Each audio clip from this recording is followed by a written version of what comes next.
Hello everyone, and welcome to RUKUS Realm. In light of all the recent content that has been flooding in for Legend of Zelda Breath of the Wild, the one that's soon to be released on the WiiU as well as the new Nintendo Switch, I wanted to take a moment to make this video to kind of explain where I believe the story is going to fall into place on the Legend of Zelda Timeline. That being said, a lot of the content I'm pulling from could possibly contain spoilers.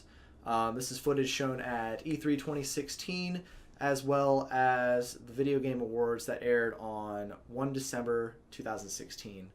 Like I said, this is a video about where I think it's going to fall on the timeline and possible story elements, not necessarily the mechanics of the game and how it's going to work. Let's get started. Back in 2011, Dark Horse Books published The Legend of Zelda Hyrule Historia. Within the book, there is an official Legend of Zelda timeline. This timeline represents the flow of the different games and how they all connect. Without getting much into the full timeline, I believe that the Breath of the Wild will take place on the same timeline as Legend of Zelda Windwaker, and here's why. In the beginning of Windwaker, we are shown that Hyrule has been destroyed by cataclysmic flooding caused by Ganondorf. After Link defeated Ganon in Windwaker, he sets off on a new adventure to find new lands to colonize, or possibly looking for a solution to the cataclysmic floods. Skipping ahead quite a few years, the Great Floods have subsided. The terrain is barren due to the damage the floods caused. However, in a recent video, it appears that the Sheikah tribe somehow survived the Great Flood and were able to recultivate the lands and make them lush and thriving. After a time, Hyrule was restored to its former glory. The castle was built back up, and the people were once again at peace. However, it appears that some new threat has come to lay waste to Hyrule. These peculiar, seemingly mechanized forces laid siege and crushed the kingdom. The Sheikah tribe managed to fight off the invaders, but the damage was too great.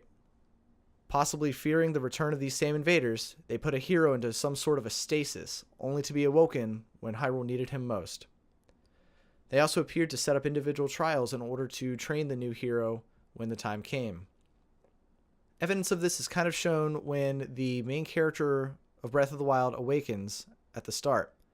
One of the first items he finds is a Sheikah slate, a powerful artifact that seems to be the main piece of equipment for this title. Now that's enough of the story. Let me explain why I think this is going to fit into the timeline after Wind Waker. There are a few nods at Wind Waker with just the art style of Breath of the Wild alone. As you can see, the cel-shaded graphics of Wind Waker, not necessarily their weird, deformed heads, made it into this new game. There also appears to be a new avian species. I believe these to be descendants of the Rito race from Wind Waker, possibly evolved to be more like birds due to the length of time that the Great Flood lingered. Another race that seems to make an appearance is the Korok. This race of plant-like people is first shown to Legend of Zelda fans back in Wind Waker. Their appearance in Breath of the Wild further leads me to believe that this game is connected to that timeline. There are a lot of questions pertaining to the story of this game still, as it has not been released. With any luck, this new entry to the Legendary series will answer most of these questions. I am very much looking forward to being able to explore the Kingdoms of Hyrule once again. Thank you for joining me, and I'll see you on the fields of Hyrule. Holy fuck, is that the Master Sword? Holy shit!